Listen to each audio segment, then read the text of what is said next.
kembali untuk ada di dalam hadirat Tuhan.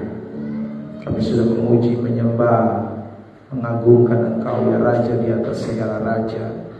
Kami bersyukur Tuhan karena Engkau dahsyat, Engkau luar biasa di dalam hidup kami, memberikan kami kepercayaan, memberikan kami waktu, kesehatan, kekuatan untuk kami boleh menjalani hidup ini. Dan telah tiba saatnya sore hari ini kami akan kembali untuk mendengarkan apa yang menjadi pesan Tuhan di malam penyambutan Natal ini, yang besok kami akan rayakan. Tuhan berkenan berbicara, Tuhan nyatakan apa yang menjadi kehendak maksud Tuhan buat kami, sehingga lewat kebenaran ini kami boleh terus memahami tentang Tuhan, semakin mengerti tentang Tuhan, dan olehnya nama Tuhan dipuji, dipermuliakan. Terima kasih Yesus Kristus. Ini hidup kami, bicaralah buat kami. Kami telah siap mendengar. Di dalam nama Tuhan Yesus Kristus kami berdoa. Semua kita yang siap diberkati bersama katakan amin. Baik, puji Tuhan, shalom. Kita bersyukur kesempatan malam hari ini Tuhan boleh izinkan kita kembali untuk ada di dalam ibadat penyambutan Natal di tahun 2023 ini. Bapak Ibu Saudara yang terkasih di dalam Tuhan, saya masih bicara melanjutkan apa yang tadi pagi saya sudah sampaikan. Dua hal. Yang pertama tentang konsep kebenaran dalam Alkitab, dan pada kesempatan sore hari ini kita akan melanjutkan 3 konsep ya. Tadi pagi kita sudah memperhatikan 2 konsep kebenaran Natal, dan pada kesempatan ini kita akan memperhatikan lagi 3 konsep dari peristiwa Natal. Baik, sambil ditunggu slide ditampilkan, kita buka Alkitab kita dari Injil Matius pasal yang kedua, pasal 1 ayat yang ke-18 sampai dengan ayat yang ke-25. Matius 1 ayat 18 sampai ayat yang ke-25. Mari kita akan membaca ayat-ayat ini lagi secara sahut bersahutan. Saya membacakan ayat yang genap dan diikuti oleh Bapak Ibu Saudara ayat yang ganjil. Kelahiran Yesus Kristus adalah seperti berikut. Pada waktu Maria ibunya bertunangan dengan Yusuf, ternyata ia mengandung dari Roh Kudus sebelum mereka hidup sebagai suami istri. Ayat 19.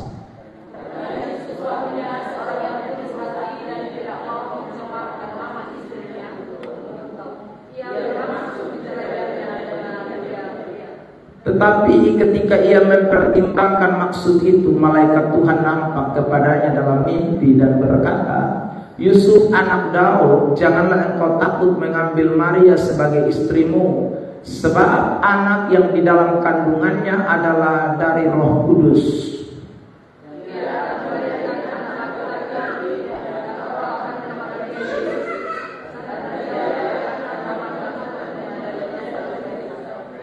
Hal itu terjadi supaya genaplah yang difirmankan Tuhan oleh Nabi. Ayat 23.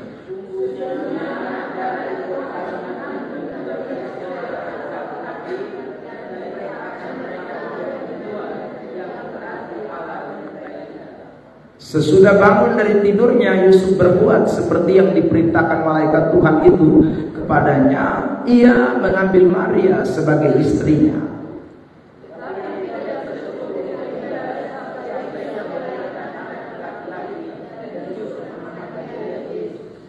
Baik, Bapak Mama, Bapak Saudara yang terkasih di dalam Tuhan Yesus Kristus, tadi pagi kita sudah memperhatikan teks ini dan kita menemukan 2 hal. Pertama tentang konsep kebenaran yang ada di dalam cerita seputaran kelahiran Tuhan Yesus Kristus atau cerita Natal.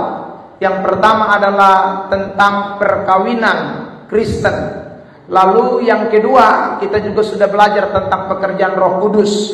Sore hari ini saya lanjutkan yang ketiga, Saudara, konsep kebenaran dalam Natal yang ketiga atau dalam bagian ini yang pertama adalah tentang konsep keselamatan. Ini yang kita temukan di dalam peristiwa Natal. Mari perhatikan ayat di dalam Lukas pasal 2 ayat 11 dan kemudian Matius pasal 1 ayat 19 tadi.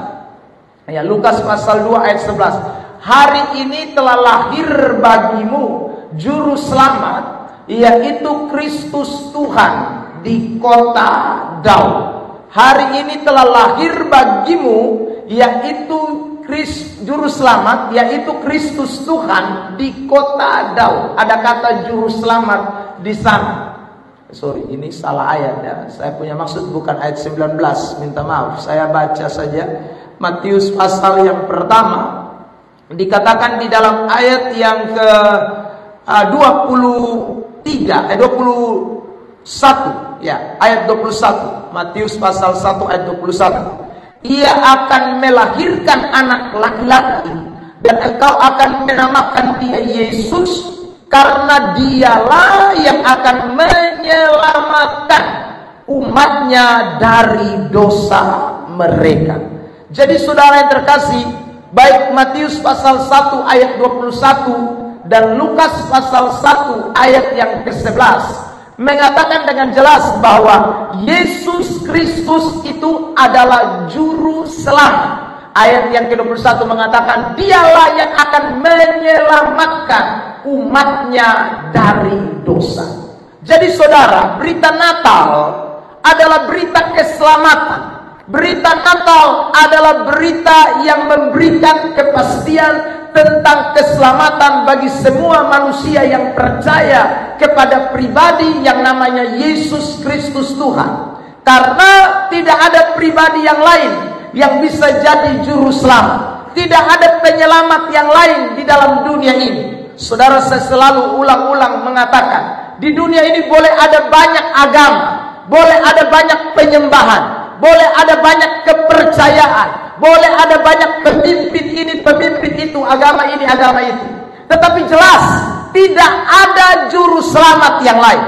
Hanya di dalam Yesus Kristus Tuhan. Satu-satunya juru selamat. Tunggal, bukan jamak, bukan dua, bukan dapat disandingkan, bukan dapat saudaraku disejajarkan atau dibalanskan dengan oknum yang lain atau tokoh yang lain. Tidak bisa.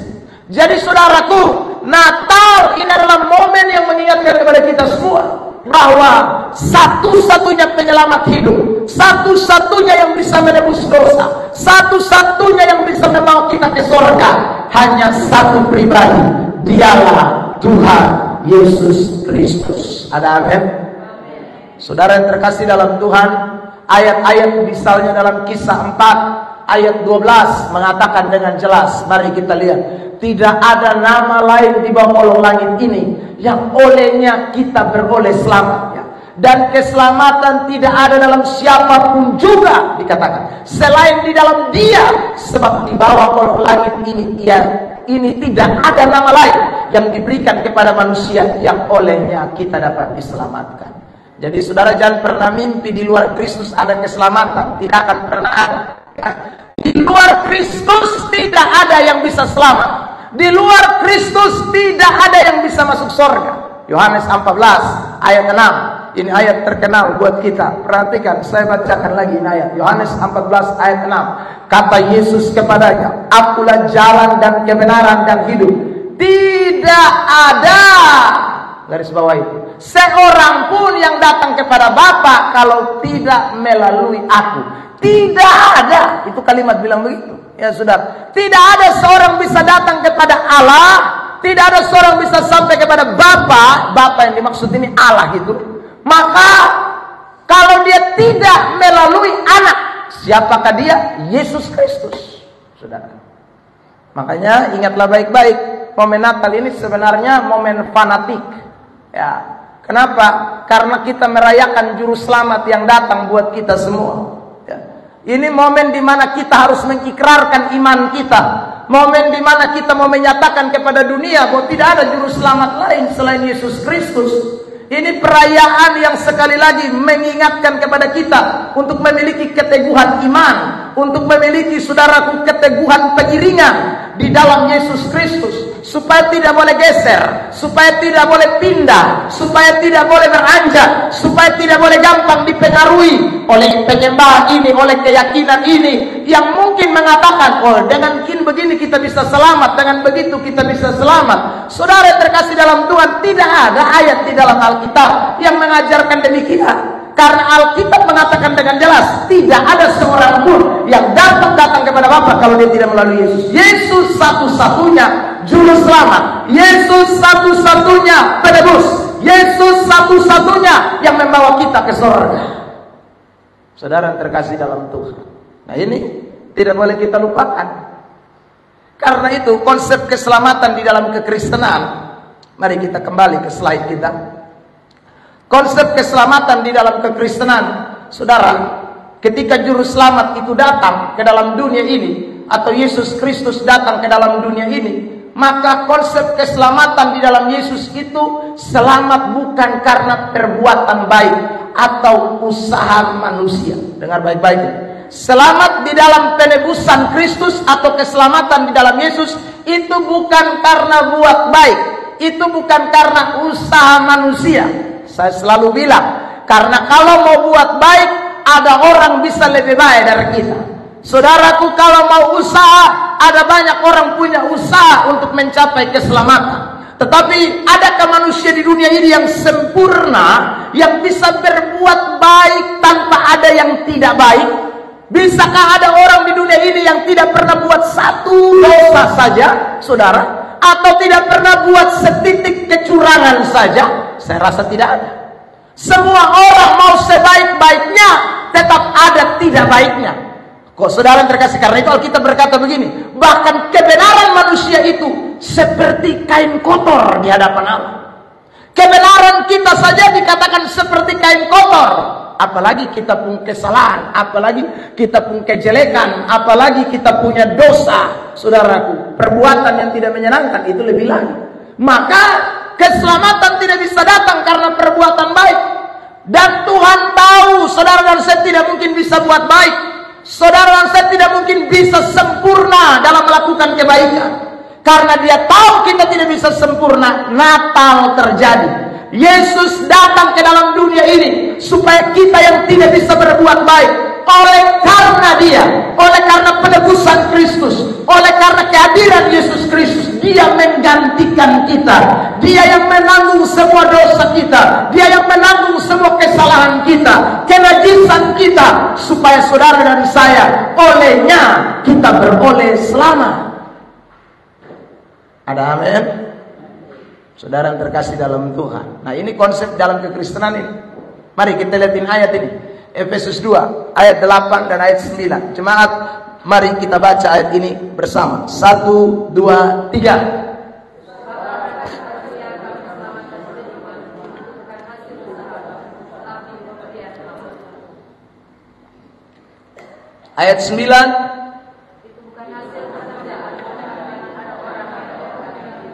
Sebenarnya ayat Tuhan saya rasa cukup jelas. Jadi keselamatan dalam Tuhan itu bukan karena usaha kita, bukan karena pekerjaan kita, dikatakan dalam ayat ini. Bukan usaha kita, itu pemberian Allah. Itu bukan hasil pekerjaan kita. Jangan ada orang yang memegahkan diri. Ya. Jadi momen Natal ini mengingatkan kepada kita semua pada konsep keselamatan yang benar. Di luar sana orang mau selamat mesti buat baik. Tapi saya ulang, tidak ada manusia buat baik. Karena itu tidak mungkin ada satu manusia di luar Kristus yang bisa selamat, saudara. Tetapi kita bersyukur di dalam Kristus, dia Allah yang memberikan kepada kita kasih karunia, dikatakan. Itu bukan karena hasil usaha kita. Makanya dia disebut juru selamat, Yesus Kristus. Itu bukan kerja kita, tapi itu pemberian Allah yang diberikan kepada saudara dan saya. Karena itu keselamatan di dalam Yesus Kristus, saudara terkasih, itu hanya karena anugerah saja. Itu karena hanya saudara percaya kepada Yesus, saudara beriman kepada Yesus, saudara sudah dapat selamat. Nah, saudara yang terkasih dalam Tuhan, Tapi jangan lupa, itu tidak berarti bahwa kita ini tidak usah buat baik, saudara. Itu tidak berarti bahwa perbuatan baik tidak penting. Itu tidak berarti bahwa perbuatan baik diabaikan. Oh, berarti sudah saya hidup dalam dosa saja, saya terus bermain di dalam dosa saja. Itu bukan begitu. Justru kalau orang masih buat dosa terus, itu tandanya dia belum selamat. Dia belum beroleh kasih karunia. Karena orang kalau sudah beroleh keselamatan di dalam Tuhan, buah dari keselamatan itu pasti adalah perbuatan baik. Lihat ayat 10 dari Efesus 2. Ini, mari kita perhatikan di isi worship. Efesus pasal yang kedua, ayat yang ke-10. Tadi sampai di ayat 9. Sekarang kita perhatikan ayat yang ke-10. Saudara, lihat ayat ini. Karena kita ini buatan Allah, diciptakan dalam Kristus Yesus untuk, jemaat sambung kalimat ini, 1, 2, 3, melakukan pekerjaan baik yang dipersiapkan Allah sebelumnya. Ia mau supaya kita hidup di dalamnya, di dalam perbuatan baik itu. Jadi saudara, pekerjaan baik, perbuatan baik, semua yang kita lakukan itu karena kita sudah diciptakan oleh Allah. Maksudnya kita sudah selamat dulu. Kalau kita belum selamat, perbuatan baik kita itu sia-sia. Kalau kita belum diselamatkan karena kasih karunia, maka semua kebaikan kita itu dinilai di hadapan Tuhan seperti kain kotor. Tapi orang-orang yang sudah diselamatkan oleh Tuhan, Tuhan mau kita hidup dalam perbuatan baik, pekerjaan baik yang Allah persiapkan kepada kita sekalian. Saudara yang terkasih dalam Tuhan. Jadi ini konsep yang tidak boleh kita bolak-balik di dalam kekristenan. Jadi kalau orang tanya sama kita, bagaimana saya bisa selamat? Sederhana jawabannya, karena anugerah Tuhan Yesus. Ya. Kalau dia tanya lagi, berarti kamu tidak usah buat baik, bisa selamat saja. Oh, kalau saya sudah selamat, pasti saya akan buat baik. Karena saudara yang terkasih dalam Tuhan, Allah yang melakukan itu bagi saya. Allah yang mengerjakan itu bagi saya. Allah yang melakukan itu di dalam hidup saya. Saudara yang terkasih. Makanya orang-orang yang sudah selamat, itu pasti hidupnya dalam pertobatan. Saudara, tidak mungkin tidak bertobat. Tidak bisa. Karena sekali lagi dia sudah diciptakan baru. Dia itu buatan Allah. Dia itu, saudaraku, ada dalam apa yang Allah sudah persiapkan untuk dia lakukan. Saudara yang terkasih, keselamatan hanya karena anugerah. Jadi momen Natal ini, saya ulang, kita mesti sadari ini peristiwa Natal ini sebagai pemahaman yang tepat buat kita sekalian. Sehingga peristiwa Natal ini benar-benar, oh betul, saya sudah selamat ini bukan karena usaha saya. Saudara, saya sudah selamat ini bukan karena jerih lelah saya. Saya sudah selamat ini bukan karena apa yang saya buat, tapi saya selamat hanya semata-mata karena Kristus datang ke dalam dunia. Kalau saudara dan saya ini selamat butuh perbuatan baik, maka kelahiran Yesus Kristus dan kematian Yesus Kristus itu tidak sempurna. Alias nilainya rendah. Alias sudah terkasih dalam Tuhan, dia itu ya kualitasnya kualitas apa ya, KW itu. Makanya kita mesti tambah dulu baru bisa jadi sesuatu yang sempurna. Tidak. Tuhan sudah sempurna untuk kita. Keselamatannya sempurna untuk kita.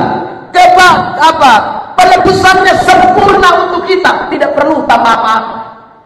Kita cuma tinggal terima, respon, mau, welcome, sambut.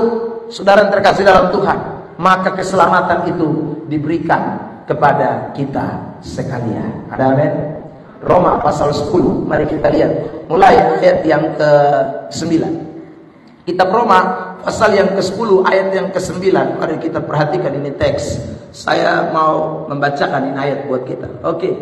Sebab jika kamu mengaku dengan mulutmu bahwa Yesus adalah Tuhan dan percaya dalam hatimu bahwa Allah telah membangkitkan dia dari antara orang mati, maka kamu akan diselamatkan. Tidak ada yang bilang di ayat itu, jika kamu mengaku dengan mulutmu Yesus adalah Tuhan dan melakukan perbuatan baik, maka kamu akan diselamatkan. Tidak ada ayatnya, saudara. Yang ada cuma mengaku, percaya, selamat. Itu kalimat jelas ya. Mengaku, percaya, selamat. Perbuatan baik buah dari keselamatan. Perbuatan baik adalah hasil dari keselamatan. Kalau sudah selamat, pasti hidup itu berkenan di hadapan Allah. Hidup pasti lakukan apa yang menyenangkan Tuhan. Hidup pasti rajin ibadat. Hidup pasti, saudaraku, mau lakukan apa yang berkenan, apa yang baik, apa yang disebut dengan kebajikan, kita akan lakukan. Karena memang kita sudah beroleh selamat, bukan mau selamat berbuat baik. Saudara yang terkasih, ya. Kembali ke slide kita, saudara. Itulah keselamatan di dalam Tuhan. Karena itu, jangan pernah berpikir bahwa saya selamat karena usaha saya. Tidak ada orang bisa selamat karena usahanya. Yang kedua, konsep keselamatan di dalam Yesus. Saudara, yang kedua adalah selamat dalam Yesus itu adalah tuntas segala dosa kita. Ya. Di dalam Yesus tidak ada dosa yang tidak tuntas diselesaikan. Yesus juru selamat, itu artinya dosa kita dari kita lahir, saudara, sampai kita mati nanti, itu semuanya ditanggung oleh Yesus. Itulah yang namanya juru selamat, saudara. Jadi tidak ada dosa yang tidak tuntas dibayar. Tidak ada dosa yang Tuhan Yesus tidak tebus, saudara yang terkasih dalam Tuhan. Dosa sejak lahir sampai nanti saudara meninggal, semuanya orang yang percaya kepada Yesus Kristus, itu Tuhan Yesus juru selamat yang sudah tanggung semuanya. Ada amin? Sekarang saya tanya kita semua yang hadir pada kesempatan, siapa yang berani mengaku bahwa setelah dia percaya Yesus dia tidak pernah buat dosa lagi? Masih, saudara, tapi tidak semasif atau tidak sehebat dulu, ya. Tapi yang namanya dosa itu masih ada. 1, 2 itu masih kita buat, saudara terkasih. Entah dosa pikiran, entah dosa perkataan, ya, entah dosa tingkah laku, itu masih ada. Karena kita ini kan masih manusia daging. Kita ini kan masih manusia lemah, saudara. Makanya kita masih bisa jatuh ke dalam dosa. Tapi Yesus Kristus itu sudah tersedia buat kita yang percaya kepada Dia. Yesus Kristus itu sudah ada buat orang-orang yang telah diselamatkan, bahwa Tuhan akan menyertai dalam penebusannya buat kita sekalian. Dia sebagai juru selamat, bukan juru selamat satu kali. Dia bukan sebagai juru selamat, maksud saya satu kali itu, ya, hanya berlaku ini hari, besok tidak lagi. Bukan. Dia adalah juru selamat yang terus ada dalam masa kehidupan kita. Selagi kita masih ada di bawah kolong langit ini, maka pekerjaan keselamatan itu sekali lagi dituntaskan dengan penebusan di dalam Yesus Kristus. Dosa kita tidak ada yang tersisakan, Bapak-Bapak, saudara. Ya. Lihat Yohanes 19 ayat yang ke-30. Begini firman Tuhan, sesudah Yesus meminum anggur asam itu, berkatalah ia, sudah selesai. Lalu ia menundukkan kepalanya dan menyerahkan nyawanya. Kata sudah selesai ini menunjuk kepada dosa-dosa kita, bahwa Tuhan sudah tanggung semuanya. Tidak ada lagi dosa yang sisa yang Tuhan tidak tanggung. 1 Korintus 6 ayat 20 mengatakan, sebab kamu telah dibeli dan harganya lunas. Bukan cicil, bukan kredit, lunas. Itu berarti tidak ada sisa, saudara. Semuanya dibayar tunai, dibayar dengan darah yang mahal, dibayar dengan bukan emas dan perak, bukan dengan barang yang fana. Natal sekali lagi bicara tentang juru selamat yang bekerja tuntas pada masa hidup kita. Kerja tuntas buat saudara semua dosa-dosa kita yang merah seperti kemisi. Tadi pagi saya katakan dia putihkan menjadi putih seperti bulu domba. Itu karena penebusan di dalam Tuhan Yesus Kristus. Karena itu momen Natal sebenarnya momen sukacita. Sukacitanya apa? Wah, Tuhan terima kasih, juru selamat sudah datang. Itu berarti dosa-dosa saya semua sudah beres. Ya. Hebat itu, saudara. Wah, Yesus datang nih berarti bersyukur saya. Karena bukan karena hebat saya, bukan karena kekuatan saya, tapi semua karena kasih kemurahan Tuhan. Saya diselamatkan. Ini konsep keselamatan yang Tuhan beri kepada kita sekalian. Lunas dibayar, tunai, tuntas, saudara, tidak sisa. Yang ketiga, ya, konsep keselamatan di dalam Yesus. Yang ketiga adalah selamat dalam Yesus tidak bisa hilang. ulang lagi. Selamat di dalam Yesus itu tidak bisa hilang. Kalau orang sudah selamat, pasti selamat. Lalu ada yang tanya, Bapak, Yudas Iskariot itu dulu selamat, lalu kemudian dia tidak selamat. Bukan, Yudas Iskariot memang dari semula tidak selamat memang. Dari mana kita tahu? Yesus sendiri berkata dalam Yohanes pasal 6, ayat yang ke-67. Yesus berkata begini, saudara, tekan ayat ini, bukan 67, 69. Yohanes pasal 6, ayat 69 dan 70. Ayat. Ya. Coba 67. Yohanes 6. Maka kata Yesus kepada ke-12 muridnya, apakah kamu tidak mau pergi juga? Ayat 70 coba. Ayat 70. Ayat 70 Yohanes pasal 6. Jawab Yesus kepada mereka, bukankah aku sendiri yang telah memilih kamu 12 ini? Namun seorang di antaramu adalah iblis. Saudara. Jadi siapa yang dimaksud? Ayat 71 Yohanes pasal 6. Dikatakan begini, saudara, ayat yang ke-71, yang dimaksudnya ialah Yudas Simon Iskariot, sebab dialah yang akan menyerahkan Yesus. Dia seorang di antara ke-12 murid itu. Jadi memang Yohanes memberikan catatan ini, membuktikan kepada kita bahwa si Yudas Iskariot itu bukan orang yang sudah diselamatkan. Kelihatannya sudah selamat, kelihatannya dia itu adalah rasul, kelihatan dia adalah salah satu dari 12 murid. Itu kelihatan di mata orang. Tapi dalam kacamata iman kekristenan, dari pandangan Alkitab, itu sebenarnya dia belum selamat. Dari ayat yang tadi kita baca 70, ayat itu berkata dia ini iblis, dia itu diabolos, dia itu setan. Saudara yang terkasih dalam Tuhan. Ya, jadi konsep orang selamat di dalam Alkitab itu bukan karena kita lihat dia rajin beribadah, bukan karena kita lihat dia punya jabatan sesuatu di dalam gereja. Saudara, itu bukan dari situ. Orang selamat itu, saudara terkasih dalam Tuhan, terbukti dari buah-buah yang dihasilkan dalam hidupnya. Itu orang selamat. Ya. Kalau buahnya masih buah pahit terus, buah asam terus, buah jelek terus, belum selamat. Itu Yudas Iskariot itu. Hanya kelihatan saja sudah selamat, padahal belum. Saudara terkasih dalam Tuhan. Jadi kita jangan terkecoh. Saya bicara soal keselamatan di dalam Yesus Kristus itu hanya kasih karunia. Itu tidak berarti bahwa semua orang yang masuk gereja tuh, yang percaya Yesus tuh semua selamat. Nanti kita lihat dari buah.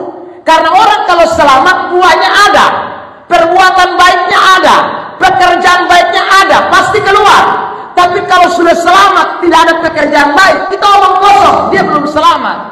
Itu yang tadi saya kasih contoh Yudas, saudara. Maka pasti dia akan binasa. Kalau dia binasa nanti, itu bukan karena keselamatan hilang, tapi memang dia belum selamat. Saudara terkasih dalam Tuhan. Ya. Contoh, gereja terus, saudara, tapi tidak paham kebenaran. Saudara terkasih dalam Tuhan. Mabuk tetap, main judi tetap, ya. Berzina tetap. Wah, kalau begini ini orang belum selamat. Hanya saja masuk gereja, hanya saja dia ada di bangku gereja, hanya saja dia duduk kita lihat di jajaran majelis, tapi dia belum selamat. Karena tidak ada orang selamat tanpa perbuatan buahnya itu nyata. Tidak ada. Saudara cari di Alkitab mana yang ada model begini? Sana ada. Semua orang selamat itu buah perbuatannya jelas. Karena Tuhan kerjakan itu dalam depo diri. Saudara terkasih dalam Tuhan. Jadi tidak ada orang selamat, tapi tidak ada buah yang dihasilkan. Maka orang yang tidak ada buah, memang dari dulu dia sudah di neraka. Hanya kamuflase kita. Bahasa yang lebih sering, dia tipu-tipu kita. Kelihatannya dia juga bagian di antara kita, tapi sebenarnya bukan. Seperti yang dicatat oleh Rasul Yohanes dalam 1 Yohanes pasal yang kedua, ayat yang ke...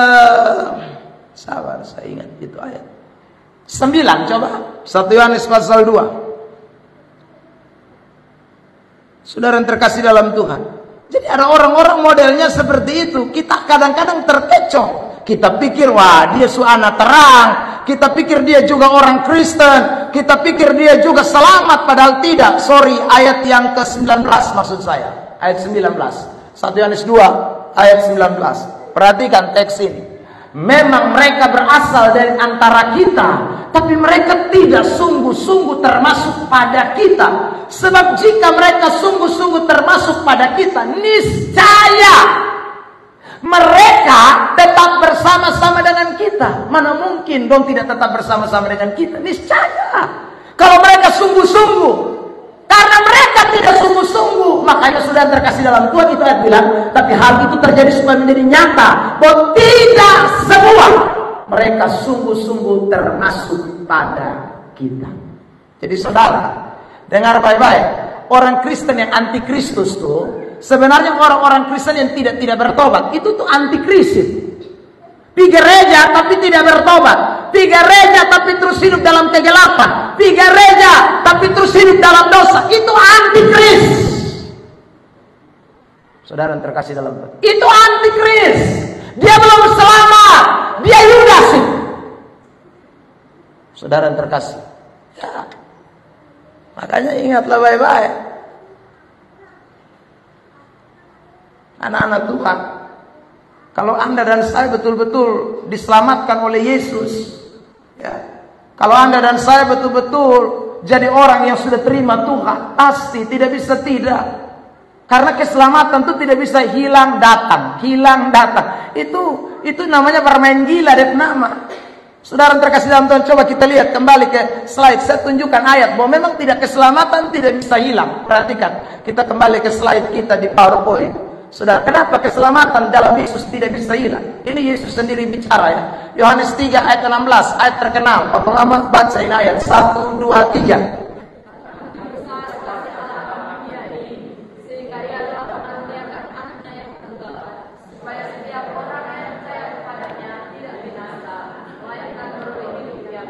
Saya garis bawahi, beroleh hidup yang kekal. Orang kalau sudah percaya Yesus, dia terima hidup kekal. Hidup kekal itu apa? Sorga, keselamatan. Jadi tidak bisa hidup sementara. Kalau hilang itu berarti sementara. Ya. Kalau kekal itu berarti tidak ada limit, tidak ada batasan, selamanya. Jadi kalau sudah percaya Yesus pasti hidup selamanya, kekal. Lihat lagi, ini lebih eksplisit, lebih jelas.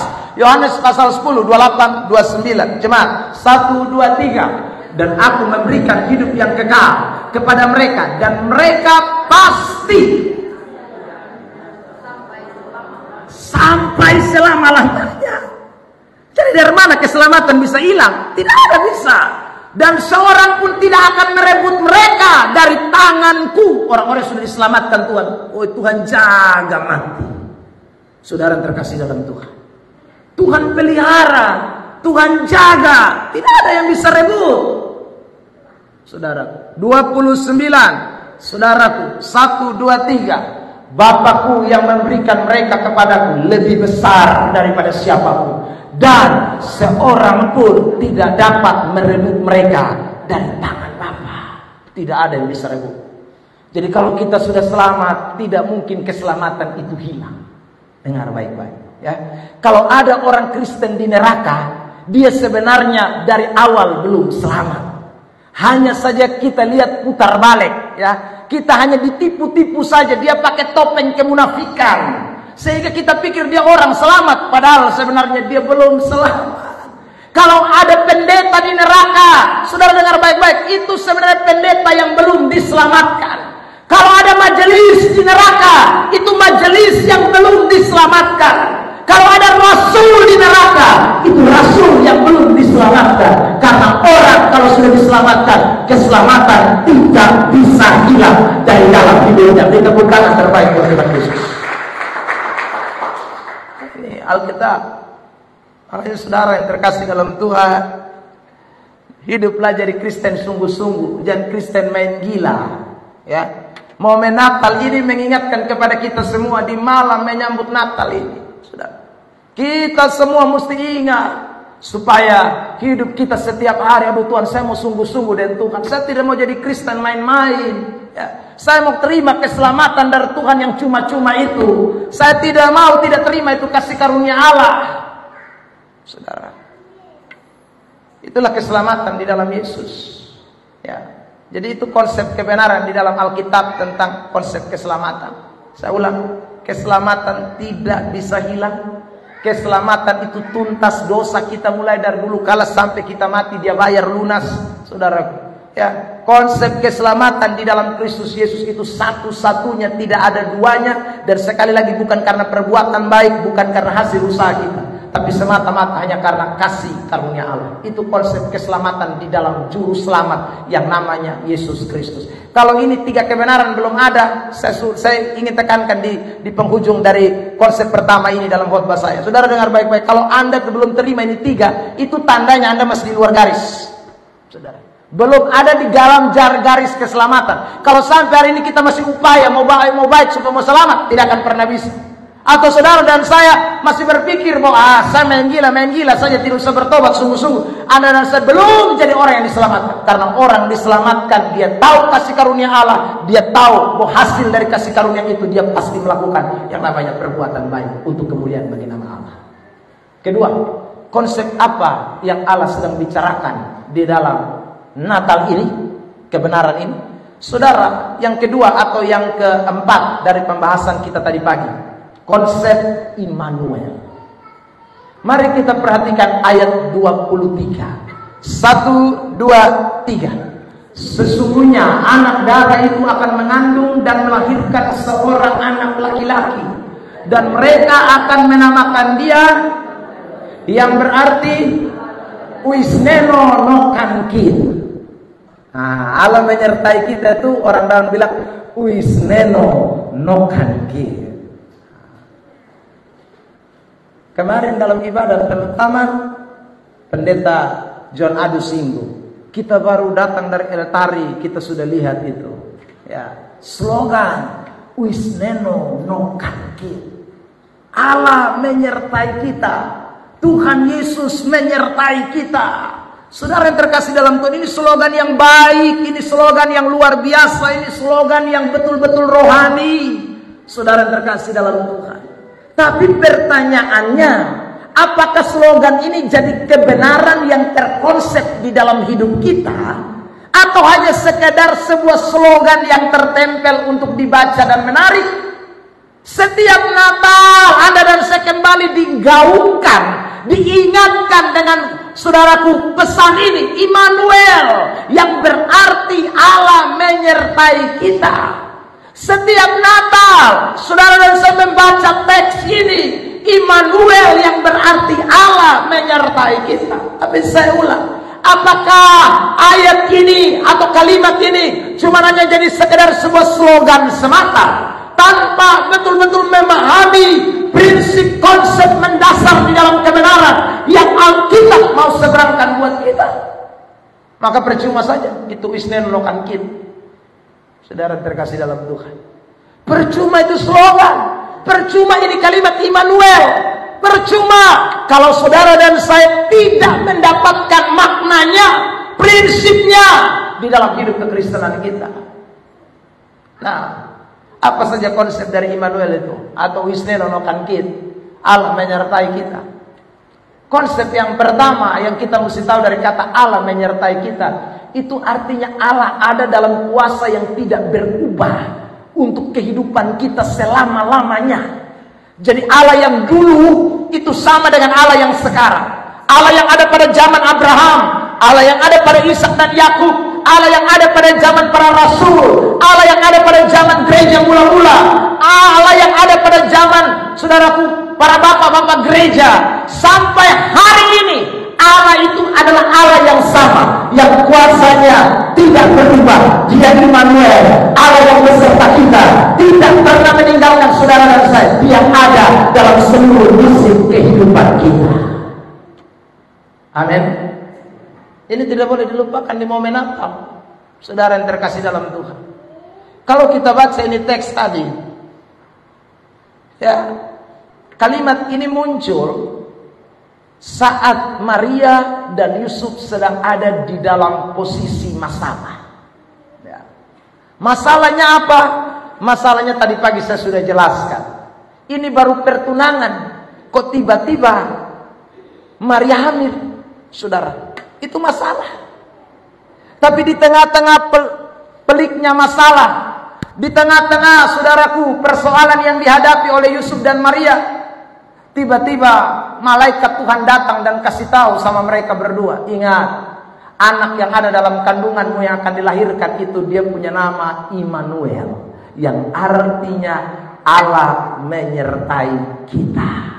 Saudara, waktu dengar ini, kalimat ini, saya percaya saudaraku, Maria mulai mengalami sebuah kekuatan di tengah persoalan. Yusuf mulai bangkit. Yusuf mulai, saudara terkasih dalam Tuhan, melihat bagaimana campur tangan Tuhan. Yusuf mulai meyakini akan bagaimana kuasa Allah yang tidak pernah berubah itu. Karena kalimat Allah menyertai kita, Allah ada untuk kita, kuasanya ada untuk kita, saudara yang terkasih dalam Tuhan. Dan itu dialami oleh Maria dan Yusuf waktu mereka, saudaraku, ada dalam situasi yang gentir itu. Mulai dari Yesus lahir sampai saudaraku Yesus dibesarkan, mereka boleh melihat penyertaan Tuhan yang begitu dahsyat. Natal GSJA di Baun, mereka kasih tema, saya khotbah di sana beberapa hari yang lalu itu. Ya, Yesus Kristus itu juru selamat yang tuntas. Saudara yang terkasih dalam Tuhan, juru selamat yang tuntas untuk masa kini, masa akan datang, masa sebelumnya. Dia juru selamat yang tuntas. Artinya tuntas apa? Tuntas bukan hanya dosa kita, masalah kita pun dia tuntaskan. Saudara, bukan hanya tuntas dengan dosa-dosa kita, saudaraku, semua masalah persoalan kehidupan yang kita alami, dia Allah Immanuel. Dia juru selamat yang datang, dialah Immanuel. Konsep Immanuel itu mesti meyakinkan kita bahwa tidak ada persoalan yang sukar dalam hidup ini yang Allah tidak campur tangan di dalamnya. Allah pasti selalu buka jalan bagi orang-orang yang berkata, Usneno, no can give. Amin. Saudara terkasih dalam Tuhan.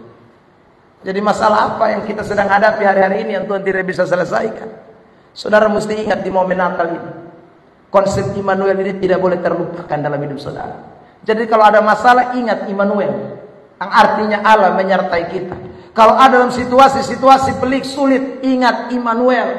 Kalau saudara dan saya ada dalam situasi-situasi yang mulai pusing, putus asa, mulai kecewa, ingat Immanuel. Kalau saudara ingat Immanuel dan saudara tahu ini konsep kebenaran, ini adalah sesuatu yang bukan hanya sekedar slogan, tetapi benar, Allah tidak pernah meninggalkan kita. Percayalah, ada mujizat, ada kekuatan, ada jalan keluar, ada hal-hal ajaib yang saudara akan alami karena Dia Allah yang tidak berubah. Tepuk tangan yang terbaik buat Tuhan Yesus Kristus. Lihat ayat Ibrani pasal yang ke-13 ayat yang ke-8. Ya, jemaat, kita baca ayat ini bersama-sama. 1, 2, 3. Yesus Kristus tetap sama, baik kemarin maupun hari ini dan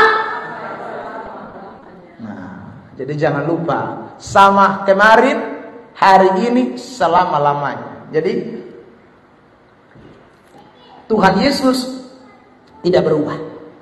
Itu Immanuel, saudara. Itu Immanuel. Itu konsep Immanuel. Yang kedua, ketika kita bicara soal Immanuel, konsep Immanuel itu adalah Allah ada agar api penginjilan tetap menyala. Saudara, kenapa Allah mesti beserta kita? Karena Allah mau tongkat estafet pemberitaan Injil. Allah mau, saudara terkasih dalam Tuhan, firman Tuhan ini tidak hanya didengar oleh 1-2 orang. Allah mau firman Tuhan itu sampai ke ujung dunia. Makanya saudaraku, ada yang namanya Immanuel, Allah menyertai kita. Saya tunjukkan ayat di dalam Matius 28. Ayat yang ke-19 20, tapi kita baca saja ayat yang ke-20. Ayat 19 itu kan amanat agung, pergi dan jadikanlah semua bangsa muridku, baptislah mereka dalam nama Bapa, Anak dan Roh Kudus, dan ajarlah mereka untuk melakukan segala sesuatu. Ya, mari kita lihat ayat 20 saja. Matius 28 ayat 20. 1, 2, 3. Dan ajarlah mereka melakukan segala sesuatu yang telah kuperintahkan kepadamu, dan ketahuilah, aku menyertai kamu senantiasa sampai kepada akhir zaman. Aku menyertai kamu senantiasa, Immanuel, ya, sampai kepada akhir zaman. Saudara, bagi siapa? Bagi orang-orang yang tidak padam api penginjilannya. Bagi orang-orang yang mau terus mengobarkan api penginjilan, Tuhan menyertai saudara dan saya. Tuhan ada buat kita. Tuhan mau menyertai kita supaya kita tidak jadi orang Kristen yang hanya sekedar menikmati berkat-berkat Tuhan. Tapi Tuhan mau menyertai kita supaya berkat-berkat yang kita nikmati itu disebarluaskan bagi banyak orang. Tuhan menyertai kita supaya api pemberitaan Injil dapat sampai kepada semua orang. Tuhan memberkati kita, menyertai kita supaya saudara terkasih dalam Tuhan, seperti yang Tuhan inginkan, bahwa jadilah saksi bukan hanya di Yerusalem, Yudea, Samaria, tapi sampai ke ujung bumi. Karena apa? Aku menyertai kamu. Saudara yang terkasih dalam Tuhan, ya. Jadi Natal itu bicara soal penyertaan Tuhan untuk kita bersaksi, ya. Natal itu bukan hanya bicara soal Immanuel untuk diri kita, karena kita alami banyak kesulitan, alami banyak masalah. Lalu saudara terkasih dalam Tuhan, kita rindu Allah hadir untuk menyelesaikannya. Tapi lebih daripada itu, Natal bicara soal bagaimana kita diberi semangat api penginjilan, diberi semangat untuk roh melayani, diberi semangat untuk roh yang berkobar-kobar, untuk saudara orang lain boleh mendengarkan tentang Kristus. Itulah Immanuel. Wisneno nokan kit. Saudara yang terkasih, ketiga, bicara soal konsep Immanuel. Yang ketiga, Allah ada untuk pertumbuhan rohani kita. Jadi kenapa Allah ada? Sebab tanpa kehadiran Allah, satu, masalah tidak bisa selesai. Dua, kita akan jadi orang Kristen yang tidak mau menginjil, karena kita akan ketakutan mengalami berbagai macam tekanan hidup sampai mau pergi beritakan Injil, saudara. Tapi Immanuel ada supaya api penginjilan tetap menyala. Yang ketiga, saudara, Immanuel ada supaya kita ini mengalami yang namanya pertumbuhan rohani. Sebab tidak mungkin orang bisa mengalami pertumbuhan rohani kalau tidak ada Immanuel, Allah yang menyertai kita. Lihat Yohanes 15 ayat yang ke-5. Akulah pokok anggur dan kamulah ranting-rantingnya. Barang siapa tinggal di dalam aku dan aku di dalam dia, ia berbuah banyak. Sebab di luar aku kamu tidak dapat berbuat apa-apa. Kalau Allah tidak menyertai kita, mau buah dari mana, saudara? Kalau Allah tidak ada di dalam kita, bagaimana kita bisa mengalami pertumbuhan? Kita bisa mengalami kemajuan iman? Tidak bisa. Yang bisa buat kita mengalami kemajuan iman karena Allah ada di dalam hidup kita sekalian. Jadi kalau saudara berkata Immanuel, itu berarti Allah hadir dalam hidup saudara dan saya. Dan dia beri pertumbuhan buat kita.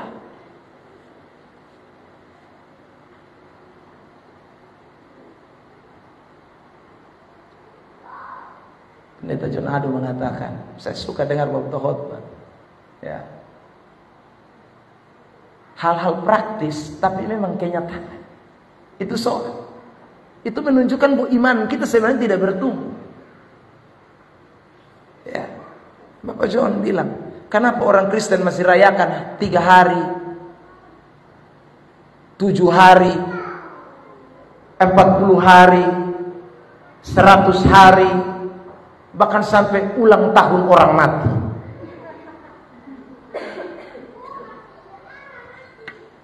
Ya karena kita tidak tahu kebenaran.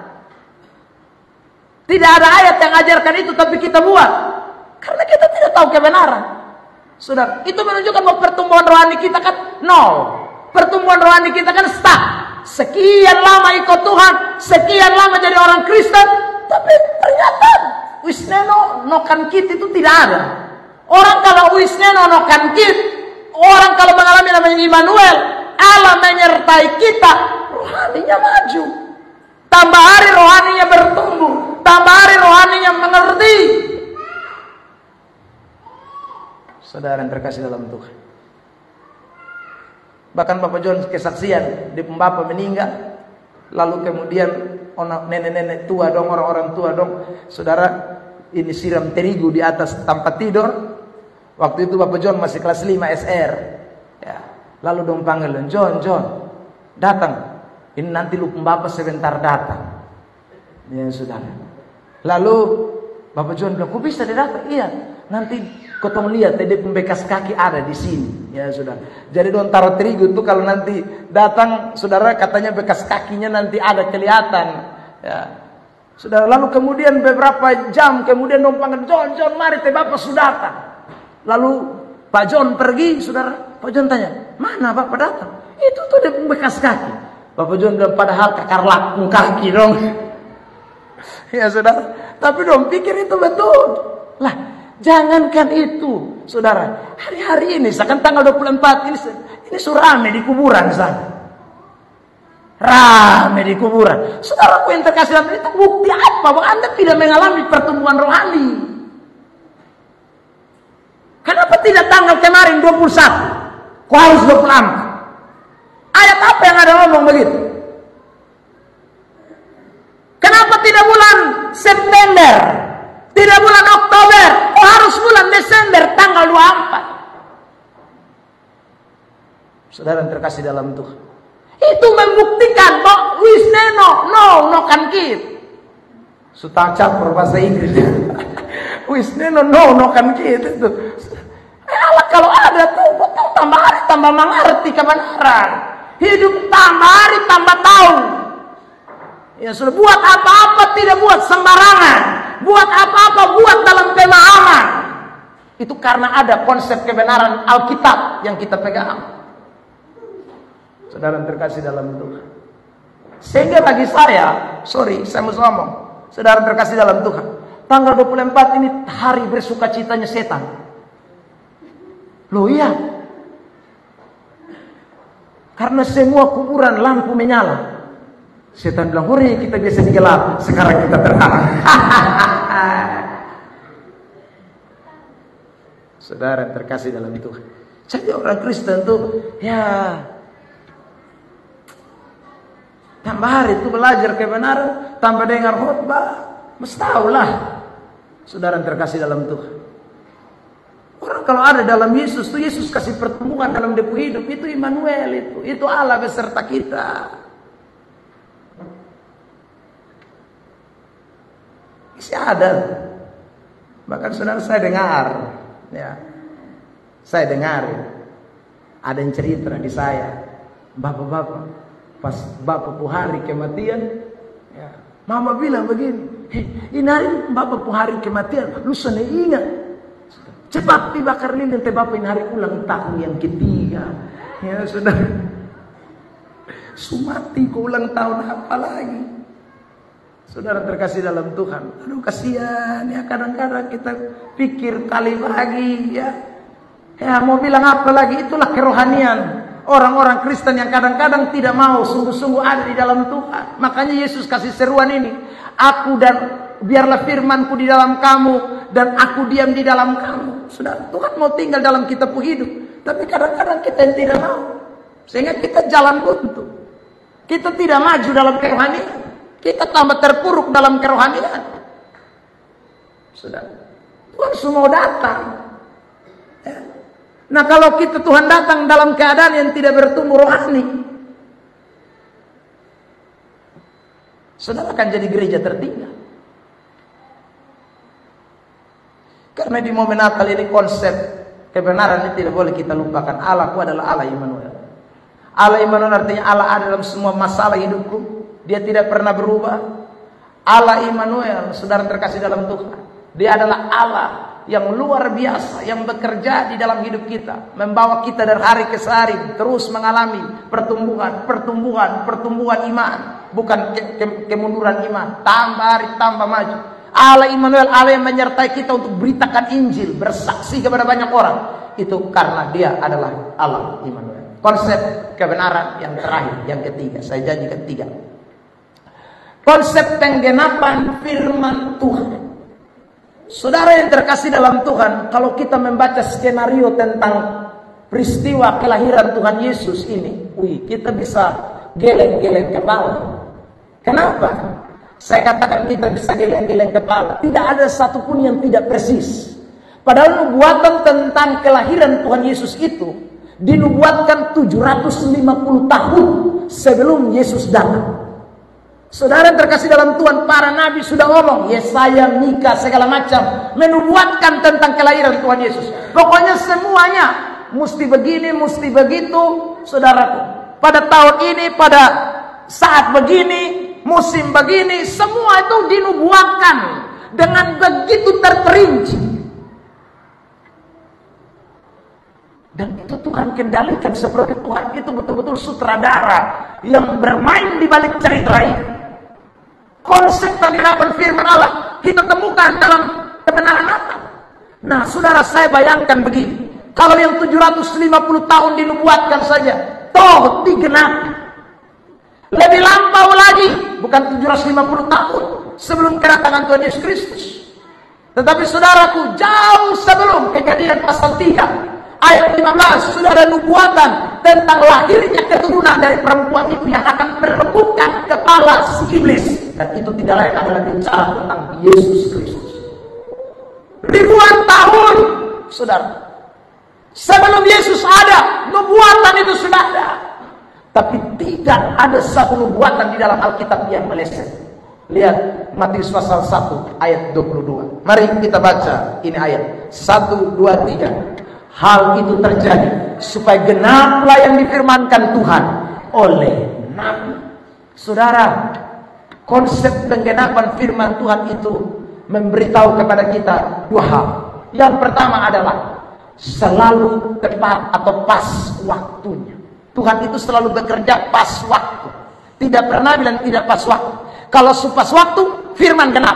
Kalau pas waktu, firman pasti akan digenapi. Lihat ayat dalam Galatia pasal 4 ayat 4. Tetapi setelah genap waktunya, maka Allah mengutus anaknya yang lahir dari seorang perempuan dan takluk kepada hukum Taurat.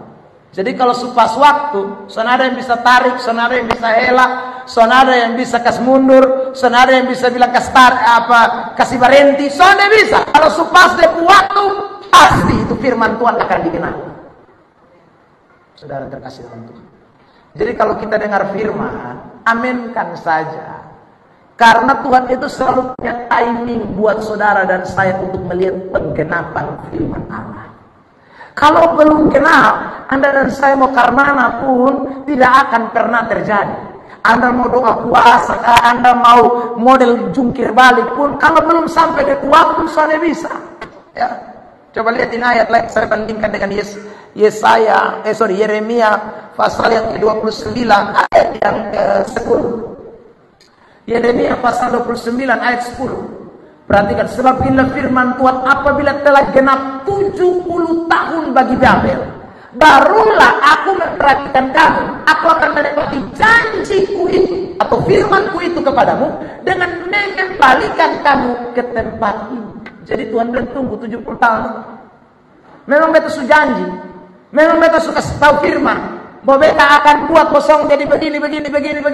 Beta akan pulihkan bosong. Beta akan buat bosong jadi lebih bagus lagi. Tapi tunggu 70 tahun. Genap waktunya dulu. Saudara terkasih. Allah itu selalu bekerja berdasarkan waktunya. Dan firman-Nya tidak akan pernah tidak digenapi. Semua firman akan digenapi. Tapi saya ulang, pas pada waktunya Allah dalam hidup saudara dan saya. Jadi tunggu saja. Apapun pergumulan kita, Tuhan punya waktu. Percayalah kepada janji-janji firman Tuhan. Ya. Next. Yang kedua, saudara terkasih. Yang kedua dan yang terakhir dari penggenapan firman. Yang kedua, dia selalu mengerjakan persis yang dinubuatkan. Tidak bisa meleset. Saudara yang terkasih dalam Tuhan, seandainya tidak ada surat perintah dari Kaisar Agustinus yang mengatakan bahwa semua orang-orang harus datang ke Yerusalem, saudara, untuk melakukan sensus penduduk, maka pasti Maria akanlah melahirkan di tempat daerahnya yang namanya Nazaret. Kalau dia lahir di Nazaret, berarti firman Tuhan gagal. Saudara. Karena nubuatan tentang kelahiran Yesus harus di Bethlehem. Tidak boleh di Nazaret. Saudara terkasih dalam Tuhan, itu nubuatannya. Nah, tiba-tiba Tuhan bisa pakai itu Kaisar Agustinus untuk bikin suatu acara yang namanya sensus penduduk, saudara. Dan suruh semua orang mesti datang ke Yerusalem. Makanya Maria dan Marta berangkat dari Nazaret menuju ke Yerusalem. Tuhannya ada di penjara. Nah, coba juga saudara bayangkan, waktu mereka cari tempat untuk penginapan. Coba seandainya ada yang bilang, mari kok di sini saja, jangan di tempat lain, di sini saja. Kalau ada begitu, maka ayat tidak bisa tergenapi. Karena Yesus harus lahir di kandang domba di Bethlehem. Tapi Tuhan bikin sebegitu rupa supaya tidak ada orang yang terima dan dia harus lahir di Bethlehem. Selalu persis dengan apa yang dibuatkan. Itu yang namanya firman Tuhan. Amin. Saudara terkasih dalam Tuhan, jadi saudara jangan khawatir. Kalau dengar firman Allah itu jangan takut, jangan khawatir, jangan cemas. Karena Tuhan tidak pernah kerja meleset dari apa yang firman Tuhan katakan. Dia akan lakukan itu persis yang dinubuatkan. Sudah lihat ini Matius 1:22. Hal itu terjadi supaya genaplah yang difirmankan Tuhan oleh Nabi. Ulangan 18 ayat 22. Apabila seorang nabi berkata demi nama Tuhan dan perkataannya itu tidak terjadi dan tidak sampai, maka itulah perkataan yang tidak difirmankan Tuhan. Dengan terlalu berani nabi itu telah mengatakannya, maka janganlah gentar kepadanya. Kalau sampai tidak terjadi Yesaya, kita coret buang. Sampai tidak terjadi Mika, coret buang. Lu nubuatan apa? Nubuatan palsu semua. Tapi tidak, semua nubuatan yang dinubuatkan tentang Yesus Kristus dari tahun yang begitu lampau, tapi persis seperti yang dinubuatkan oleh para nabi. Itulah firman dari Tuhan, ya dan amin. Beri tepuk tangan terbaik ya Tuhan Yesus Kristus. Makanya sampai hari ini saya minta maaf, saya tidak percaya kepada firman yang lain. Saudara, entah lu mau ngomong apapun besok akan percaya. Beta lebih percaya 66 kitab. Beta lebih percaya 66 kitab. Sorry to say, saudara terkasih dalam Tuhan, mungkin engkau berkata ini penglihatan dari Tuhan, engkau berkata ini dari Allah, ini Allah yang bicara. Tapi saya lebih percaya firman Tuhan dibandingkan kata-kata nubuatan dan penglihatan. Karena saya tahu firman Tuhan tidak akan pernah tidak terjadi. Semua akan terjadi. Saudara yang terkasih dalam Tuhan, banyak orang suka percaya orang omong dibandingkan Tuhan omong. Saudara, sehingga kalau tidak terjadi dia kecewa. Dia bilang, ya hamba Tuhan apa kok omong habis son terjadi. Kok dia memang tidak tahu nah. Yang tahu Alkitab, firman Allah itu bicara berdasarkan firmannya. Dia tidak bicara dengan cara lain. Kalau dia pakai orang lain, saya selalu bilang bahwa dia tidak akan boleh melenceng dari apa yang firman Tuhan katakan. Kalau dia melenceng, dia nabi palsu. Saudara terkasih, kalau dia mengatakan tapi tidak terjadi, nabi palsu. Ya. Entah satu kali atau dua kali, tetap tidak terjadi, palsu. Yang terjadi mungkin kelima itu kebetulan. Saudara, jadi jangan terkecoh. Ada orang, saudara, terkecoh. Udah bikin satu kali terjadi, nubuat terjadi.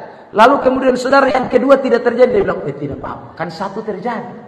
Saudara, padahal yang kedua tidak terjadi, itu sudah membuktikan bahwa dia nabi palsu. Apalagi kalau 1, 2, 3 tidak terjadi, 4 baru terjadi, itu sudah pasti palsu. Karena tidak ada nabi yang nubuatannya melenceng sedikit, tidak ada. Sudah cek saya dalam Alkitab, mau nabi siapa? Yesaya, Yeremia, Yeskiel, sudah Daniel, semua nubuatannya tidak ada yang melenceng, tidak ada. Saudara, semuanya tergenapi dengan pasti. Itulah Alkitab. Makanya taruhlah percaya kepada firman Tuhan. Saya ulang, momen Natal ini saudara ingat, hanya firman yang bisa digenapi dalam hidup saya dan saudara. Ingat saudara, ini konsep kebenaran yang Tuhan mau taruh dalam hidup kita sekalian. 5 konsep kebenaran hari ini kita terima. Pagi 2, sore ini 3. Saudara yang terkasih, kiranya Tuhan tolong memberkati kita sekalian, sehingga di momen Natal ini kita hidup dalam kebenaran-kebenaran yang Tuhan inginkan kita lakukan. Tuhan Yesus memberkati kita dengan firman-Nya. Saya undang pemain musik.